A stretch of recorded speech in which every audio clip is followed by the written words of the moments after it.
seen a film, 12 Monkeys, I think. Yeah. They've done a TV series of it. Yeah, okay. I think I saw the film too. Yeah. I think Bruce Willis is in it, isn't it? Yeah, Bruce Willis, that's right, yeah. But Okay, I'll check. There's any, you know what year it was, the TV series, do you? Yes, it was 2015 when it came out. All right, Wow. I'll check it out. Wow. It's 4 seasons long. Cool. 4 seasons in one day. Okay. 4 seasons in one day. While I've got it up, I might as well just quickly read out the synopsis that it shows here. It says, follows the journey of a time traveller from the post-apocalyptic future who appears in present day on a mission to locate and eradicate the source of a deadly plague that will nearly destroy the human race. Okay. And the main review's 9 out of 10, and it is living up to that 9 out of 10. It is blooming good. Cool, man. Yeah. I'll leave that into your watch list. I will do. Yeah. Cool. Okay. Thanks for the tip. Cool. Right, I'm gonna get everything is magic in the audio file. Cool. Have a good show, Ange. Hey. Have a good show. I shall. Thank you very much. And what are you gonna theme tonight's audio file? Magical workings. Magical workings. There you go.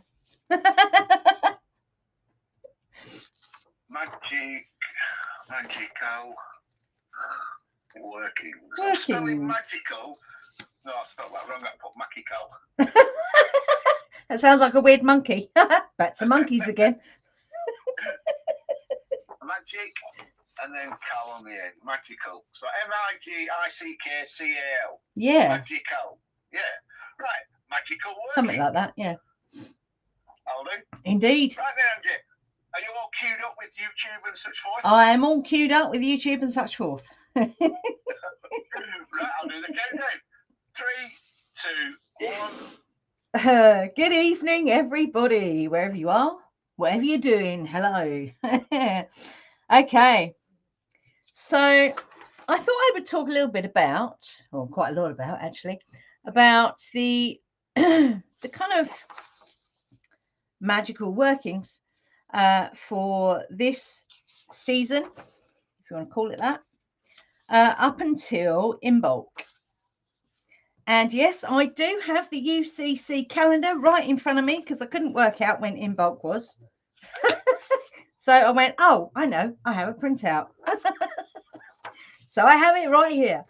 And I'd already scribbled all my magical days on the calendar as well. So that was really cool. So I didn't have to go back and, kind of figure them all out again. So nice one, Ange. It's called the Festival of Aquarius in the UCC. Okay. What, Imbolg? So it's in the middle of, it's the middle of Aquarius. Yes. And I shared a graphic earlier on today with that as well. Cool. Excellent. Yeah, it's smack bang in the middle, isn't it? Yeah. I like that. Right in the middle of Aquarius, yeah.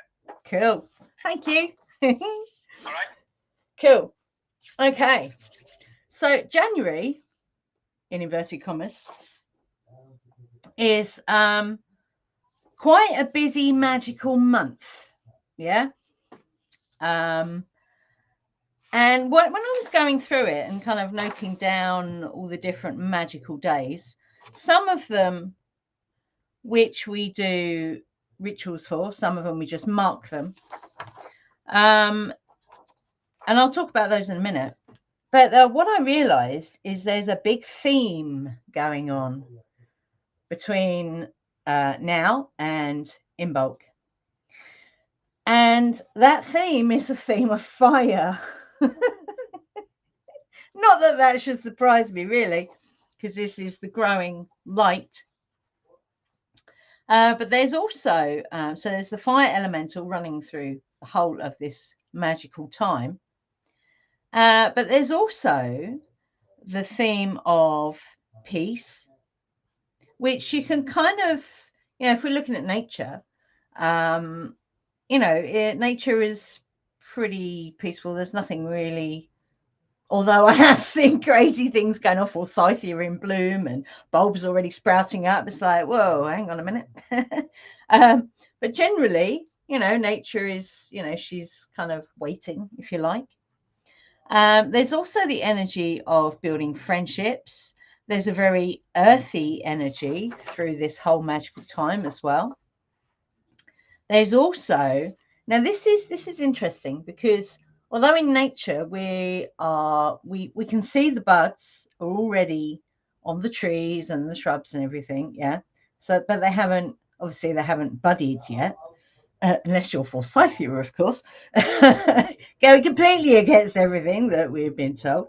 But there's this kind of very tangible energy of creation and creativity, which is about to come into existence, for a better way of putting it, yeah.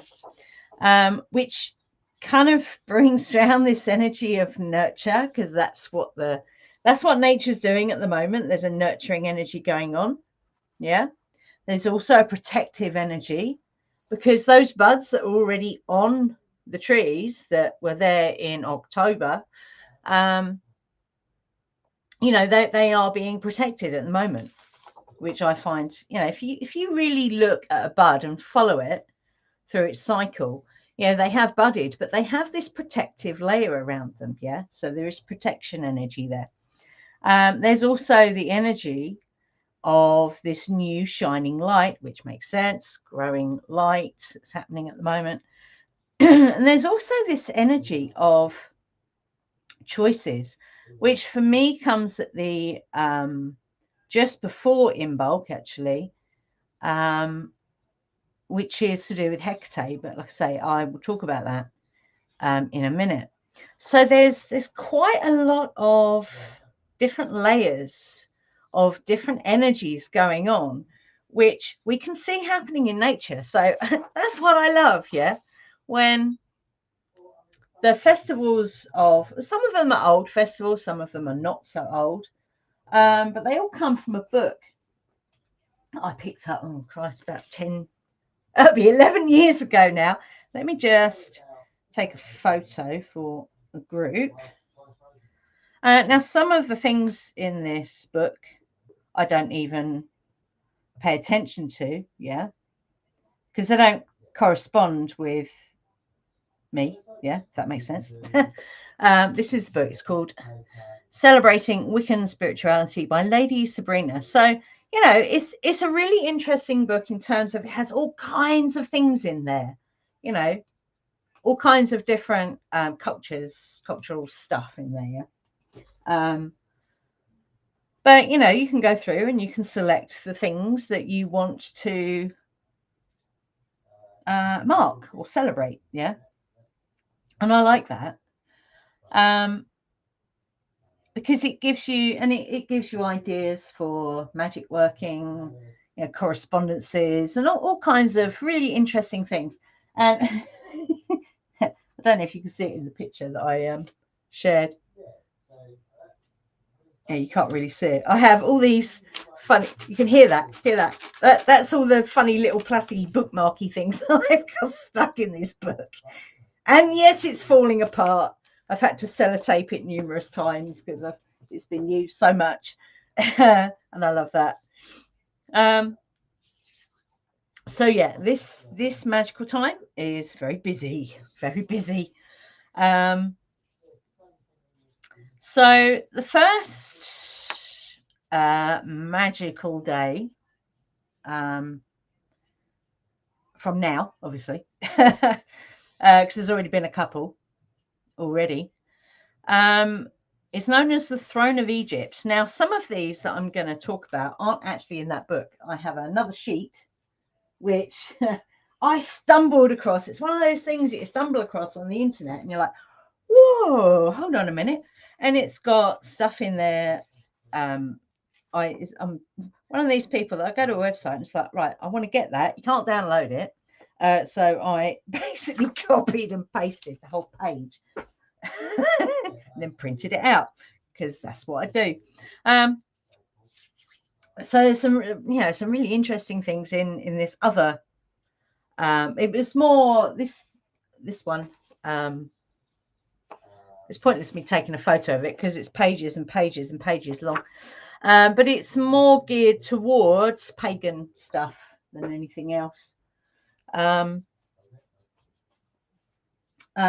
some of it, I know, again, there are different types of, what's the word I'm looking for? Cultural stuff. Yeah, I can't think of my words. Anyway, yes. So tomorrow is the throne of Egypt. So for us personally, because we do have 3 Egyptian deities that we work with.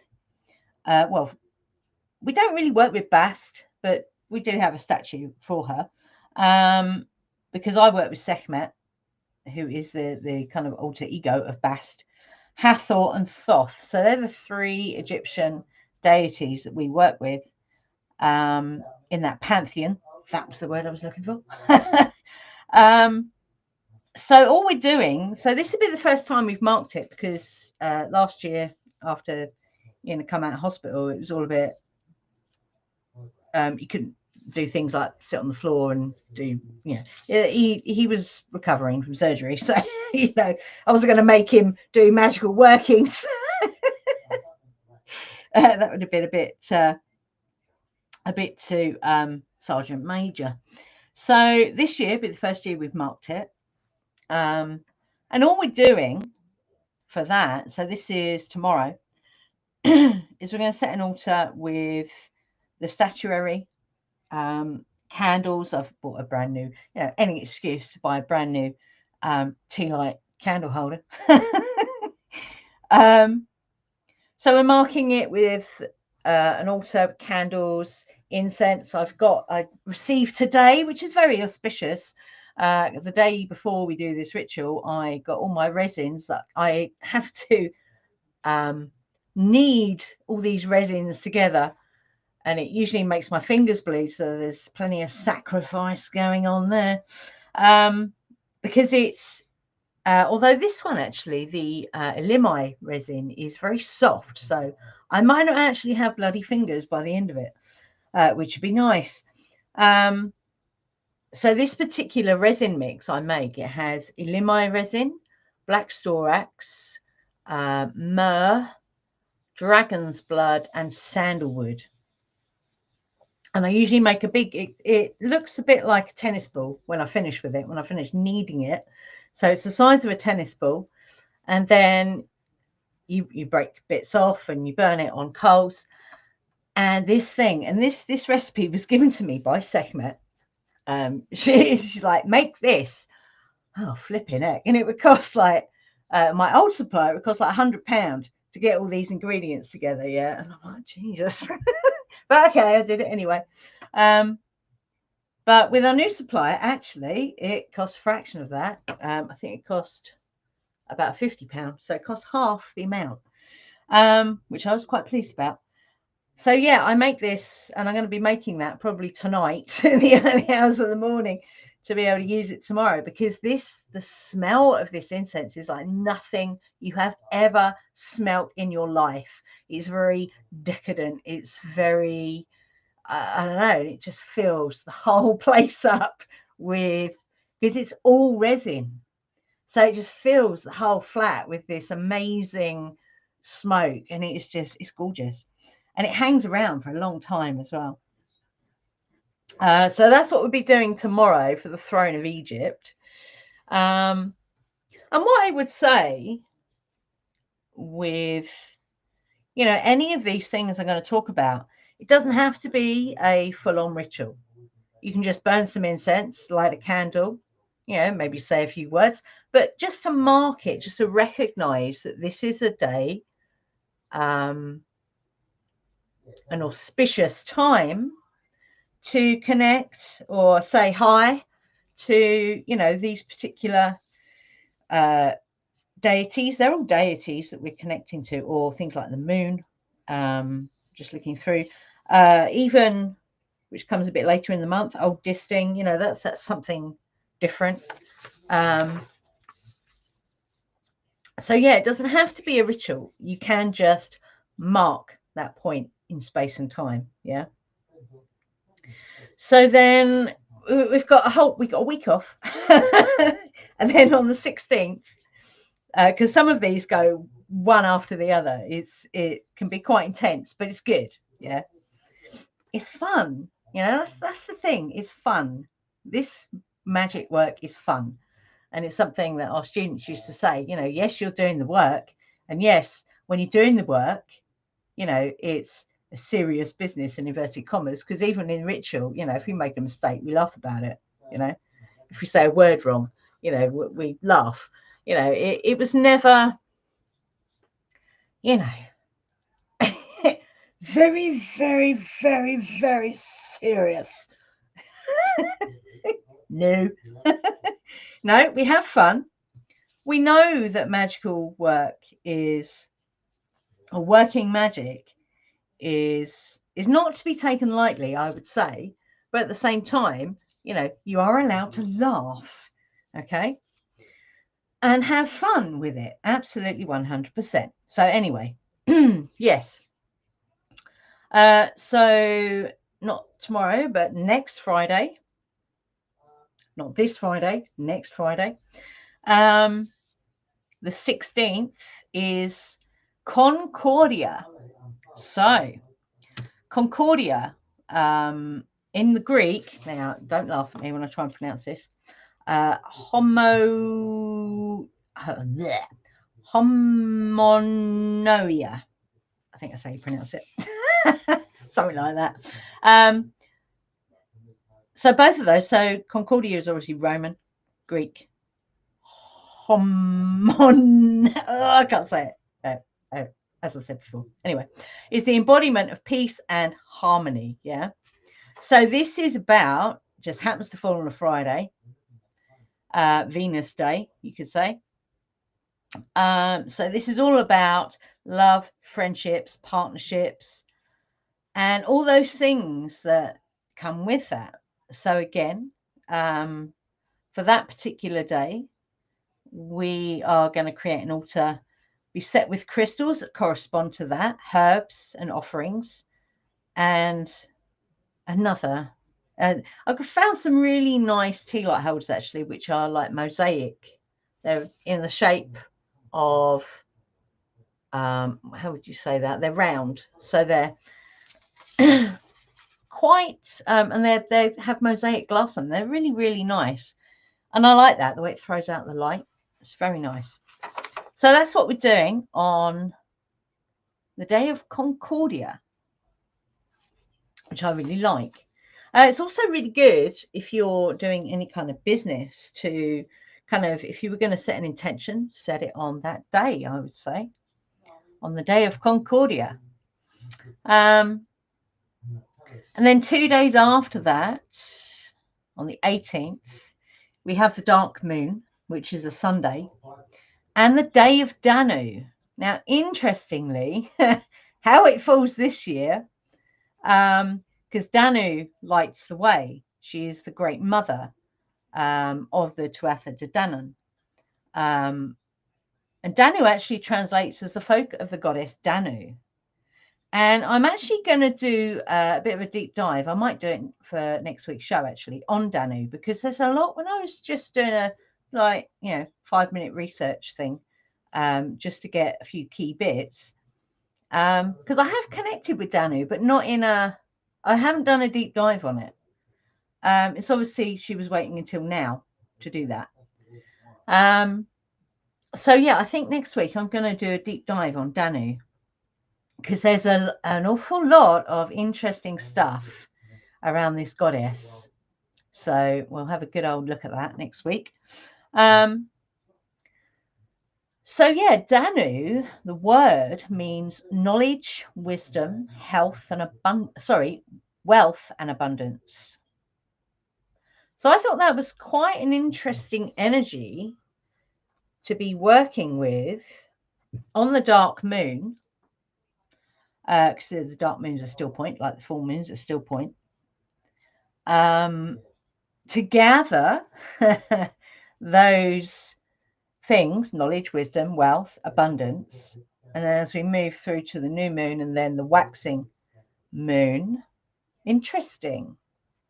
Very, very interesting. It's fallen on the dark moon, so quite an auspicious day if you want to connect with Danu or the dark moon.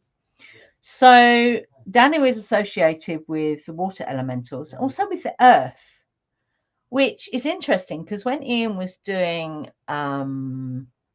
it was a colouring book actually, Colour Your Deity, and he was working with all the deities that we work with, and really really funny when Danu came through, because everyone seems to be, whenever anyone draws Danu, she's always, you know, like water and like flowy and, you know, all that stuff.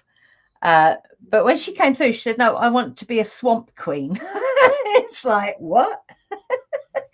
But it makes sense because she isn't just associated with waters, she's associated with the earth. So it makes sense that she wanted to embody those two elementals. It's really, really, I just find it fascinating. So Danu is the mother of the Dagda, who is the chief of the Tuatha.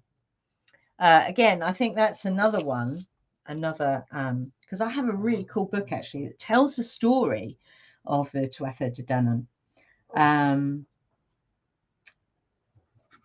Let me just write that down.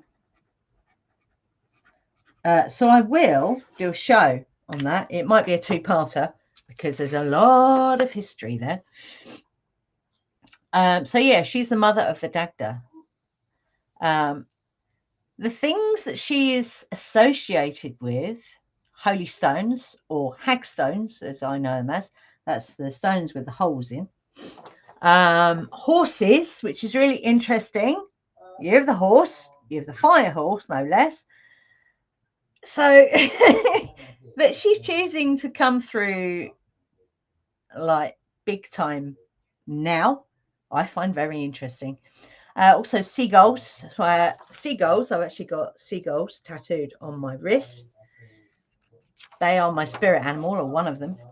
Also fish. Fish are about abundance. Yeah, lots of flowing, literally abundance, because fish move in that way, don't they? Also crystals, amber. So amber, the way it is formed, it's obviously old tree sap. Yeah, so trees, their association with deep roots, wisdom, knowledge, longevity, because they take a long time to grow, unless they're a locust tree, and then they grow really quickly. We've got one on the green outside. It's like, whoa. In 5 years, it's grown bigger than all the other trees on the green. I find that incredible. Yeah, she's also associated with gold, so that makes sense. Wealth and abundance, yeah. Flowing water, again, that makes sense completely. Because knowledge and wisdom flow in that way, I think, you know, if you let it move through you. You don't capture it, yeah, and hold it. That would indicate a fear. So I used to do this thing where if I was listening to some wise person talking, I'd be scribbling notes. I wouldn't be listening completely. I'd be scribbling notes because I'd be worried that I'd forget stuff. Yeah, I don't do that anymore. I might write down the odd question, but what I realised is that was a fear that I would forget the knowledge. Yeah, and it's like, no, because if you embody it, then it becomes part of your being. So you don't need to worry about forgetting it. Yeah, I don't know if that makes sense, but it makes sense to me. Yeah, she's also associated with the moon. Makes sense. Water deity. Keys, which I find interesting. But again, that makes sense. If you're unlocking knowledge and wisdom, wealth and abundance, there's an unlocking there. And you could even say that because she embodies this idea of knowledge and wisdom, there's a hierarchy there. Yeah. but also crowns. So again, that's the idea of sovereignty right there, yeah. And the other goddess that I work with who embodies that is Arianrod. So I find that quite interesting. So those two together would be very interesting to work with. I'm not sure if we might have done in the past, but not specifically those two. I think we've called in Danu with other deities before, but Arianrod and Danu together, wow, that would be quite powerful. And Danu is also associated with Beltane and the Midsummer Solstice because she lights the way. So that makes sense, doesn't it? So how we're going to, I haven't written the ritual yet, but it's basically lighting the way out of the dark moon, you know, carrying those things with you, the knowledge and wisdom, the wealth and abundance, which will grow up until the full moon. So yeah, that's going to be an interesting one. And the day after that, right, the day after, which I find really interesting again, and that is the day after, is the Feast of Discordia. In Greek, that's Eris. So Discordia, and we see the lorries a lot around here. They're yellow lorries with Discordia in red letters, big red letters. You can't miss it, yeah. And if there is something chaotic going on, usually in our life, yeah, we will see the Discordia lorries, which I find really interesting. So why would we be seeing those at that time? Well, Discordia is the daughter of the void. Yep. She is the daughter of the void, and she is a bit like Kali. In fact, she brings creative order from disorder. So she breaks down and creates, as opposed to create not blah, blah, how is it I describe that? So what the institutions do is not creative at all, and I can't remember the exact wording for that, and I couldn't find. I've got this massive piece of paper that I wrote when I was doing some research on Discordia. I wrote it all on this massive bit of paper. Yeah, can I find that bit of paper? Nope. Which I find very interesting. It'll appear when it needs to. Clearly, it wasn't needed today. So yeah, that would be another altar, and I would say a petition. Again, to in this creation energy that we're in at this time, which, like I said, we see in nature. There is creation there. It's just kind of protected and a little bit hidden. So get your ducks in a line, I say. Okay, and then we're on to the new, and for us, it's a quickening moon because it's heading towards Imbolg, yeah. So things literally, you can see it in nature, things start to speed up a little bit, yeah. So on this new quickening moon on the 20th,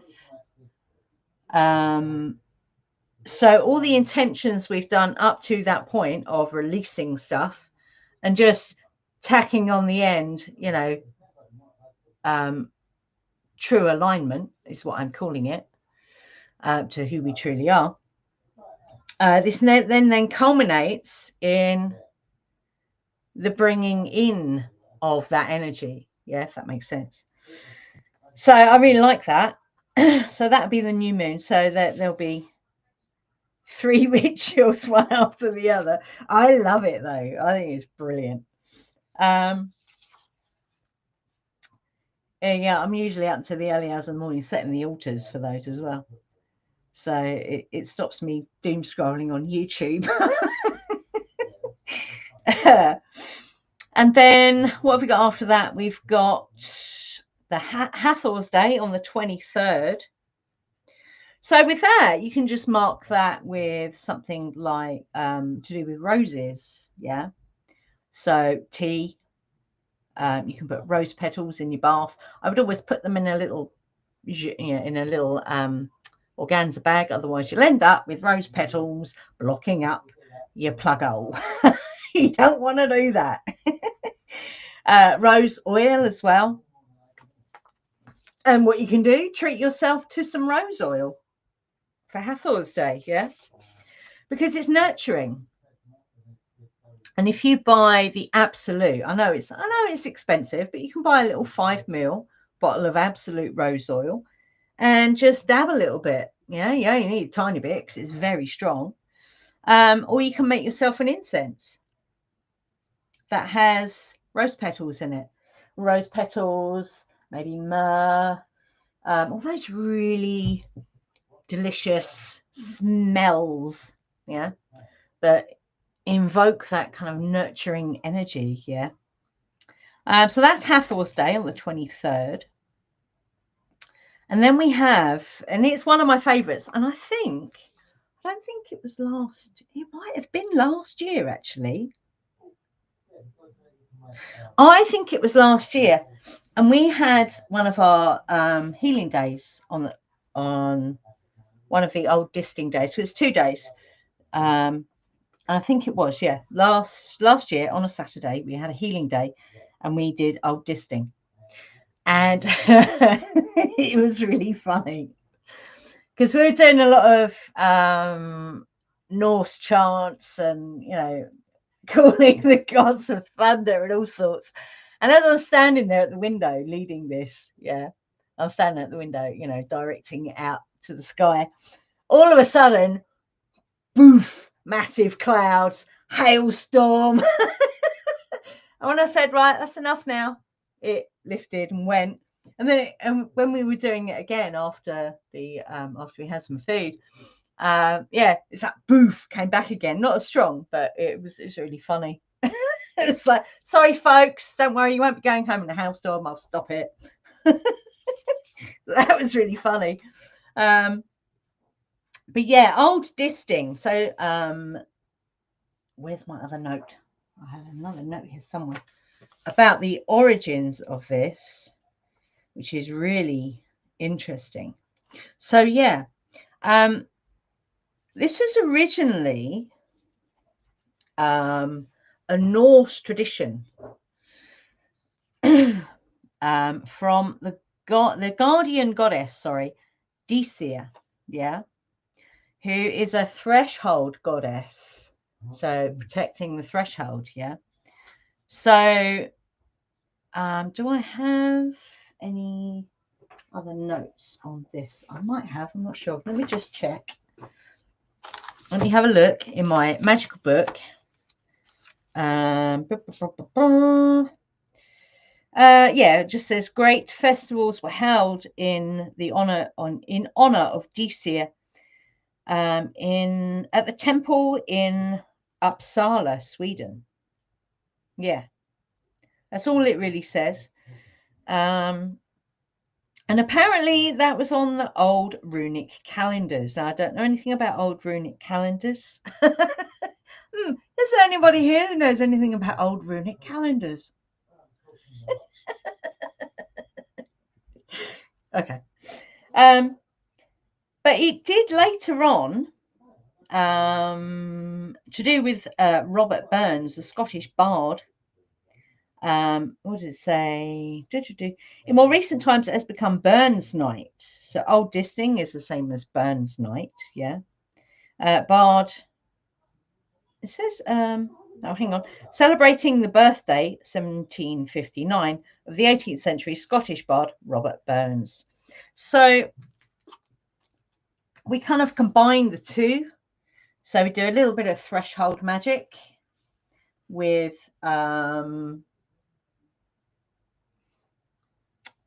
it's actually I'll show it to you there, and I'll take a picture of it in case anyone wants to see. So this, can't get the thing off. There we go. So this Ian actually created this last year, but because he wasn't well, we never ended up doing it. But this is our new dragon-powered soul rune, which we're going to use in another ritual, but I'm going to prime it on old disting, because that is what we put above the front door to how can I put this, anyone that walks in that is of the dense realms will feel it. So yeah, that's the bit of the threshold magic for DCR. And then we have, this creativity, so poetry, song, and obviously feasting, obviously. So yeah, I'm not sure. I think that falls on a Sunday, so I might do the previous Thursday show on old disting, like we'll do some poetry and stuff, which would be quite cool. And then what do we have? One of my, I love this time of the year. There's so many really cool things. So on the 27th, so we have a little bit funny. No, we don't actually have a break there. So on the 27th, it's Ishtar's Day. So we do a ritual for that. There's usually a meditation involved, where we charge our Ishtar star, which then we put in the window, and it that's a technical term. It shines out to the world, basically, which I really like. It's very cool. So yeah, that's a full-on ritual.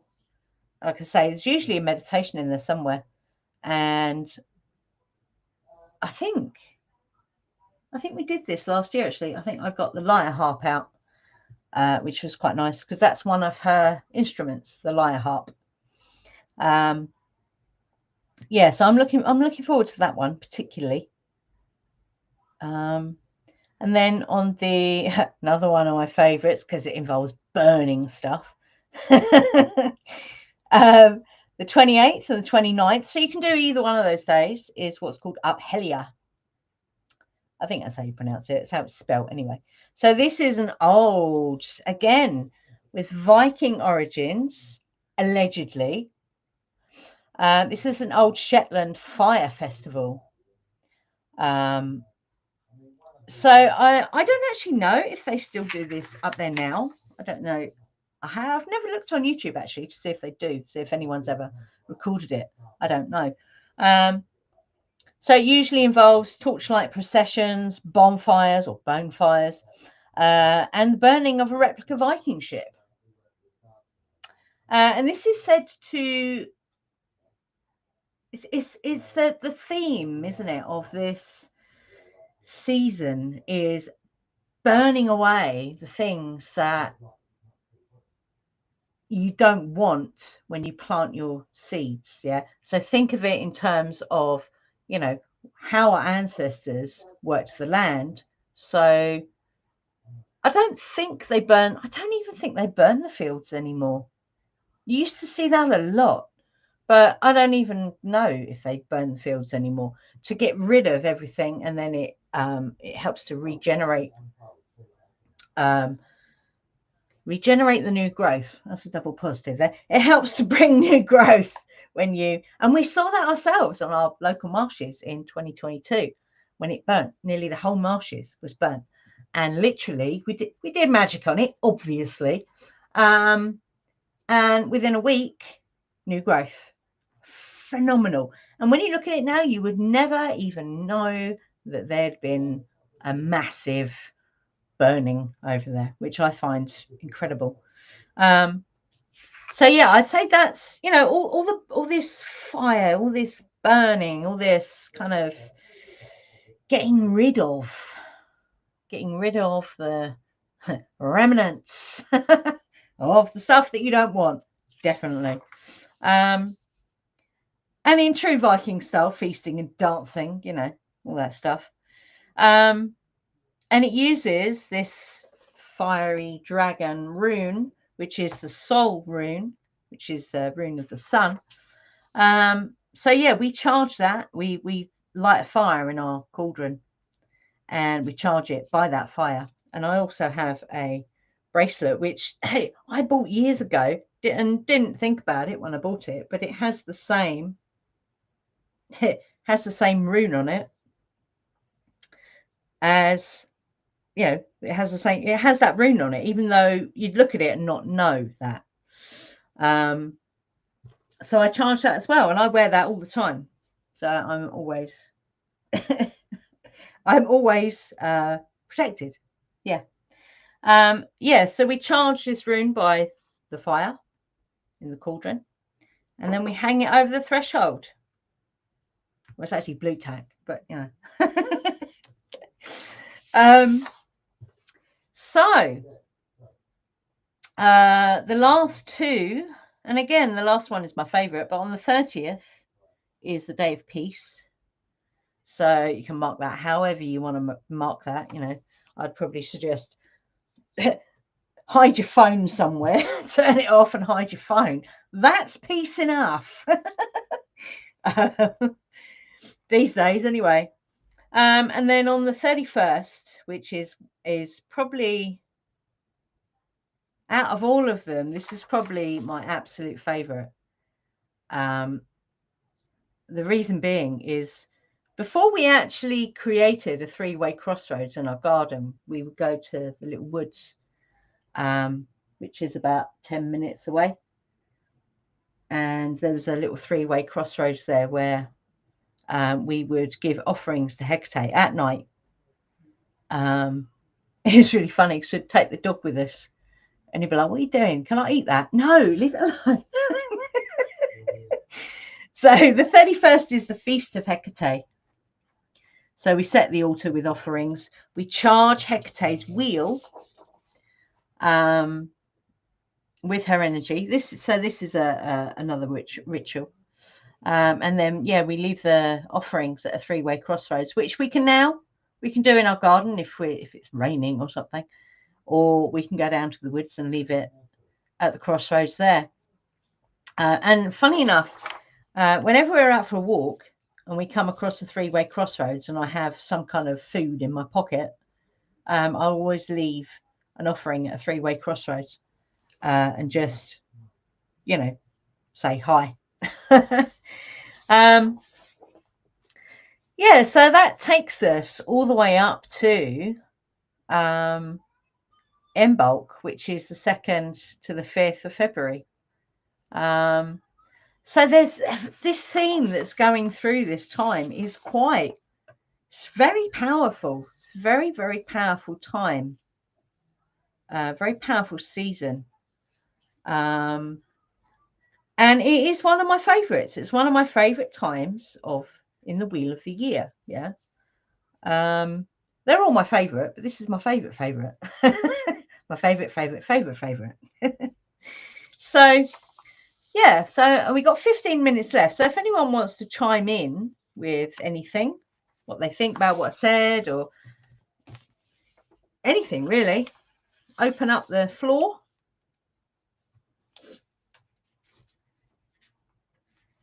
Hi, Angie. I love this. It was very enlightening, but I got a tarot cards out, thinking you might go to tarot. The tower with two lightning bolts taken out, two different parts of the tree. The Three of Swords with looks like blood on the end and covered with red tape. Red tape. And then the 9 steps to the sickle moon, also the number 9 card. Okay, so what does that say to you, Kevin? What are they telling you? Well, we're going through a couple changes to lightning bolts, and then we're severing the old ways away. And yeah, we're going step by step to, well, it's a sickle moon, but it's going towards full. So yeah, I think the future card, the 9 card, is a positive card. So when you say it's a future card, is that a tarot card or an oracle card? It's tarot, but I go past, present, future. Oh, okay. Yeah, I get you. Yeah, and that makes sense because, you know, this is a season of letting go of stuff, banishing, as I like to call it. And it, depending on your soul blueprint, you might be a natural banisher or a natural invoker. So it's learning, you know, which one of those is more powerful for you. So if you're more kind of powerful as a banisher, you can still set an intention to bring stuff in, but it's the banishing that you give like 80% of your energy to. But that's we're definitely in that energy at the moment, I would say. Going by, you know, just hello. Sorry, I interrupted, but I let That's you all go. right. No, I kind of finished my sentence. I was just waffling. Well, I do like a good waffle. Waffle. Yeah. And a waffly waffle. Yeah, winter's a great time for having a purge, isn't it? Clearing out all the cold weather, killing the bugs and all of that kind of symbology. Yeah. Yeah, and thanks for sharing all the dates. I didn't realise there were so many lovely, honourable days to celebrate between now and Imbolg. So that was cool, especially the Egyptian ones, because I love ancient Egyptian stuff, but I haven't studied it a lot, you know. Unlike Danny Dow, my nephew, he's well into the old Egyptian stuff. But so that was interesting what you were saying about how the Egyptian did things. Yeah. And then I've shared the 8-fold year graphic again, and the year planner.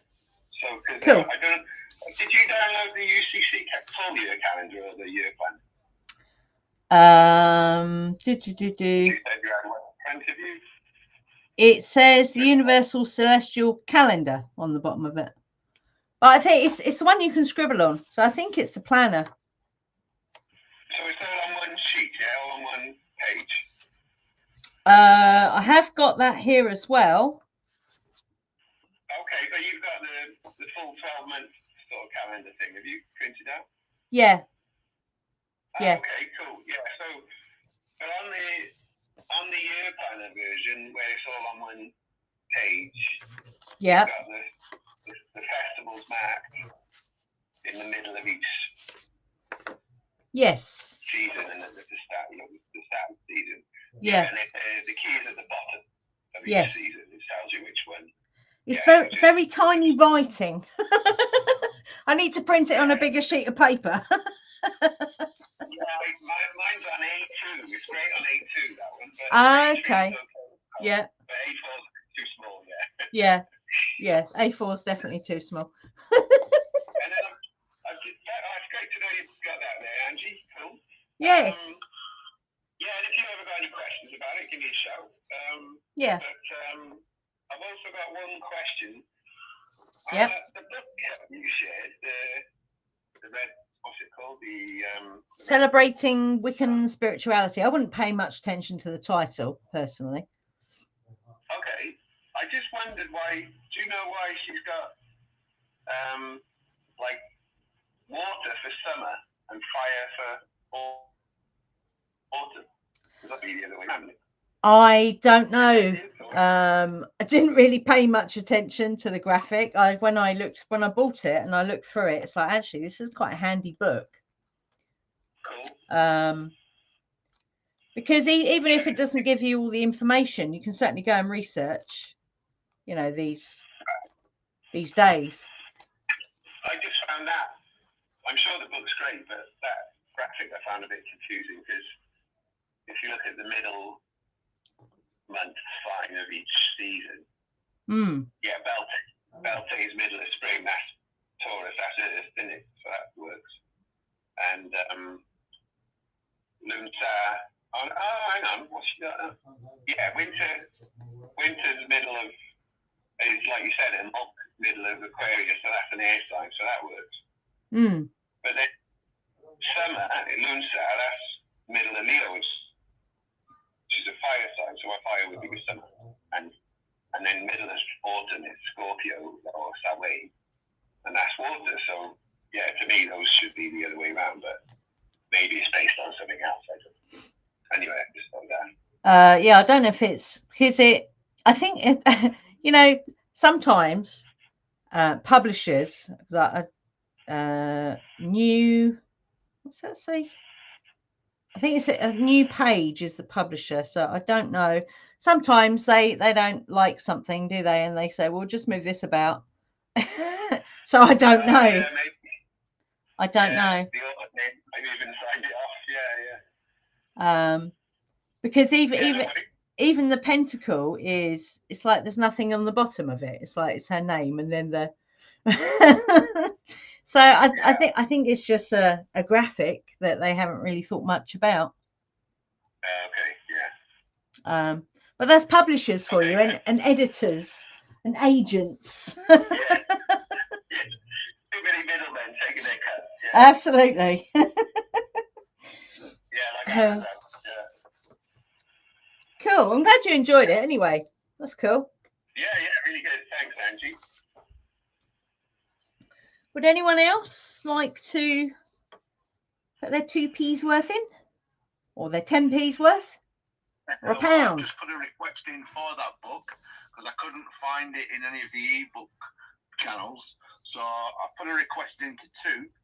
Okay. And hopefully we'll get an ebook version of it and you'll be able to print your own off again. Excellent. I could probably do with it because my version is falling apart. Somebody asked me to read the cards for me for the Manji when I said, "Oh, I'm going to Dismembering Tarot." "Oh, you read cards?" Yeah. It's funny. "How much do you charge?" I said, "Nothing." That's funny.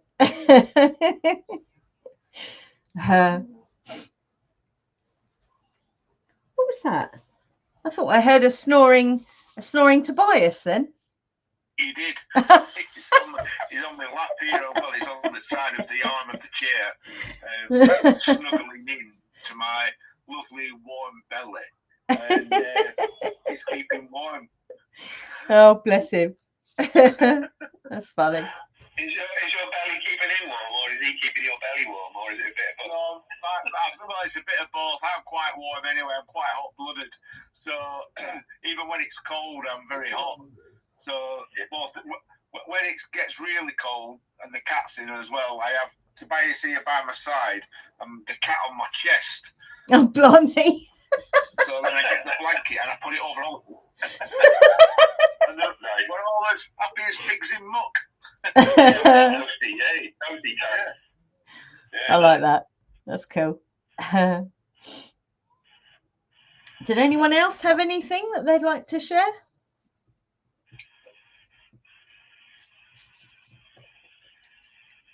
Oh, the woman that asked me, her name is Hippie Mom. Okay.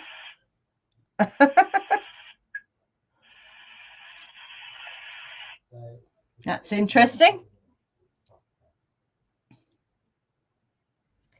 No one else have anything? Peace be with you. Indeed. Indeed. So, okay. So, if no one's got anything they want to share, I just want to, kind of, with all the other kind of layers of energy that are running through this season. So it's not just fire. There's, building things. So building friendships, being creative, watching how nature is, creating. And this, along with that is the nurturing and the kind of protection.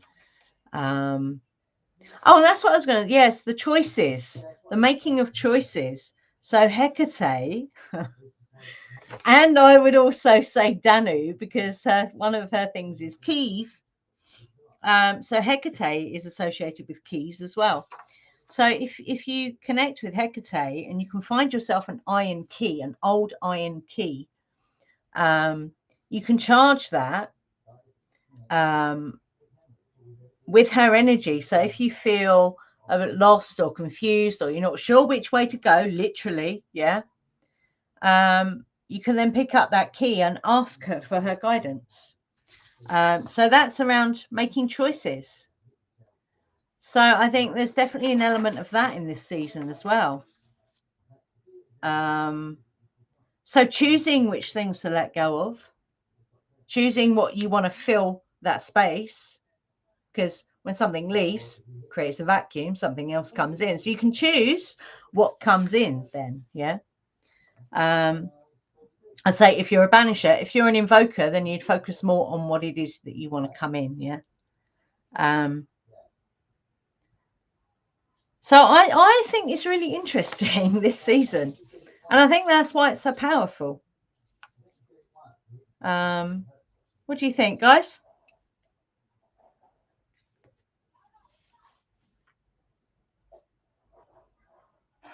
Oh yeah, the Schumann's been going off the charts.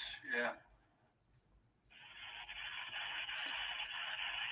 Yeah, I haven't looked at that for a while, so I stopped looking at it because it was just like I don't know it. There's a lot of drama around it, and it's like, no, I can't be asked with that. Yeah, it's got powerful astrological energy still at the moment as well, eh? To do with what, the sun or? No, yeah, especially Saturn conjunct Neptune in the last degree, the animetic degree of Pisces, and Neptune rules Pisces, and then they're both heading for the first degree of Aries, and that hasn't happened for 6,000 years. Both of them going into the first degree of the zodiac. Oh, right. On the split equinox, you know. So that's pretty strong. So that's water and fire, isn't it? Going from water to fire, exactly, yeah. And all the outer planets are shifting from the lower elements of earth and water up to the higher elements of air and fire. Wow. Signs. This kind of next few months, you know. So yeah. Interesting. Lots of and oppositions and trines and all sorts with Jupiter and Pluto and Venus and Mars, and there's lots of stuff going on. It's pretty and I think fairly soon, sometime in the next few months, I can't remember the exact date, but I know it's February 20th. I think that Neptune and Saturn are going to be conjunct in Aries, I think it is. But sometime soon, all the planets are going to be in one, apart from the moon, of course, because it moves quick. But all the other planets are all going to be in one half of the sky. Really? It's quite unusual. Yeah. Wow. So if you're born at that time, you're going to have all the planets in your chart all on one side. Oh my goodness. Yeah, or in one hemisphere or whatever it is, depending on the time you're born. But, so that could either be really good or really bad. It's just strong, you know, because needs fire. Yeah, the more rare something is in astrology, the more potent it is, you know. Yeah. So because we got all these rare things going on that don't happen very often, obviously because they're rare. Yeah. We got all this potent energy, which a lot of people, if you're sensitive to energy, like you are if you're a witch or a wizard or whatever, you feel it, you know, you really feel it, yeah. Wow. And you say that's February the 20th around? I think it's February 20th, yeah. Or I'll check the date, but I think I thought in the date they both go into the first degree of Aries, or maybe one of them does. Maybe it's Neptune or Saturn does, and then the other one catches. It might be Neptune, and because they've been going retrograde as well, and they're going to go direct and then go into Aries. So, but anyway, it's February 20th when the sun just gone into Pisces as well. So yeah, what's interesting about that? That's just after the new moon. Yeah, the 18th. Right? It's my birthday. Pisces transcends into Aries. Oh, look out. Wow. When's your birthday, Ted? No, Pisces is transcending into Aries with that moon coming up. So I think there's going to be a mixture of fire and water, and woo, kapow. And then you got your birthday.